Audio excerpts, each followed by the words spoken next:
현재 그 사랑하는 그 교회는 그 현재 35개 국내 지교회뿐만 아니라 저희가 듣기로는 이제 미국, 캐나다, 뭐 일본, 뭐 세계 각국의 한 9개 나라에 뭐 330개의 교회 지교회가 있다 이렇게 얘기를 들었거든요. 그만큼 빠른 시기에 지금 그 교회가 성장을 하고 있는데 그 교회 성장의 원동력은 어디에 있다고 지금 생각하세요?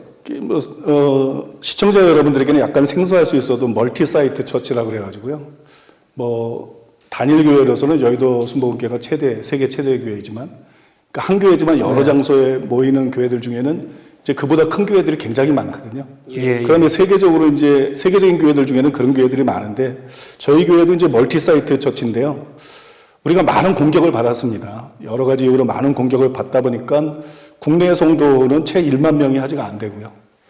훨씬 넘어서야 되는데 아직은 그거밖에 안 되고. 근데 하나님께서 이제 참 답답해 할 때 아프리카 선교회 문을 열어주셔가지고 아주 폭발적으로 부흥을 하고 있어요. 네네. 그래서 그 결과 지금 우리 교회 전체 성도의 숫자, 이게 이제 등록 순자가 아니라 출석 성도인데요. 출석 성도가 13만 4천 명을 넘어섰습니다. 네. 우리 교회 부흥의 비결이 뭐냐? 우리 교회 부흥의 비결은 앞에서 말씀드린 삼중사역이에요. 네네. 제가 지금은 이제 어느 정도 규모 있는 교회를 담임하고 있지만 이 개척교회를 굉장히 오래 했습니다. 예. 한 25명 전후 모이는, 청장년 25명 전후 모이는 그런 작은 교회를 15년 동안 개척을 했으니까요. 희망이 없다고 보일 수 있는 그런 목사였고 목회를 했었는데요.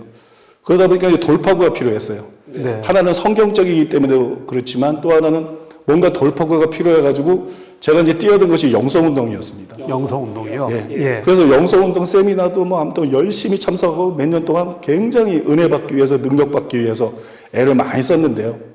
나중에 이제 영성운동 분야에서 세계적으로 유명한 분들이 전부 우리 교회를 왔다 갔어요. 네. 강사로 왔다 갔는데 그분들을 이제 가까이 보면서 그분들의 간증은 정말 대단하고 나타났던 역사들은 굉장히 대단하지만 이게 말씀이 너무 빈약하다. 말씀이 너무 빈약한 게 최고의 약점이고 또 너무 영적인 현상에 치우친다. 쓰러지는 거라든지 웃는 거라든지 영적인 현상에 치우치는데 실제로 치유는 그렇게 강하게 안 일어나더라. 네. 실제로 치유의 기적은 그렇게 강력하게 안 일어나고 이게 너무 거품이 심하다. 그래서 이거 가지고는 정말 교회를 살릴 수가 없다. 부흥을 이룰 수가 없다. 그게 실망을 하게 됐습니다.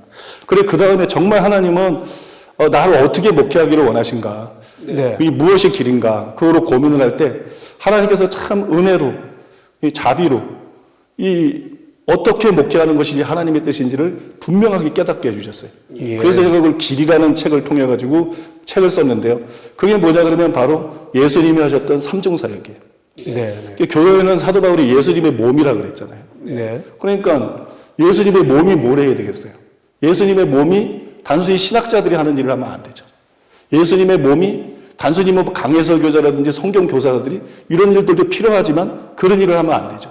예수님의 몸이 교회라 그러면 예수님이 하셨던 일을 해야 예수님의 몸이죠. 네. 몸소 실천하는 그런 행동들이요? 아니요, 사역에 있어서 말씀드려요. 사역의 방식에 있어서. 또 예수님께서는 요한복음 14장 12절에서 분명히 말씀하시기를 나를 믿는 자는 나의 하는 일을 저도 할 것이요 그랬거든요. 우리가 무슨 일을 해야 되는지를 말씀해 주셨다는 거죠. 네. 내가 한 일을 너희들도 해라. 그러니까 교회의 사명은 뭐냐? 교회가 사역을 할 때 마땅히 교회가 해야 될 일은 예수님이 하셨던 앞에서 설명드린 삼중사역이라는 거죠. 예. 그래서 목회를 할 때도 모든 목회자는 삼중사역을 목표로 삼아야 된다. 그 다음에 선교사들도 너무 인간적인 방법으로 선교를 하려고 하기 때문에 기한에 비해서 너무 열매가 적은 것이다. 그래서 모든 목회자들도 삼중사역을 목표로 해야 되고 또 모든 이 선교사들도 삼중사역을 목표로 해서 목회하고 선교할 때 그러면 교회가 부흥을 안 할 수가 없어요. 네. 시대를 초월해서 교회가 부흥 안 할 수 없고 선교사들을 통해서 수많은 영혼들이 구원을 받는 역사가 일어날 수밖에 없습니다. 네네. 그거는 이론이 아니라 저희가 실제로 경험한 것이기 때문에 자신 있게 그렇게 말씀드릴 수 있습니다. 네. 예수님이 하신 그대로를 받아서 그 삼중 사역을 하는 그 교회가 우리 교회의 원동력이 됐다. 그러니까 다른 교회도 그런 원동력을 받았으면 좋겠다. 이렇게 정리를 하겠습니다.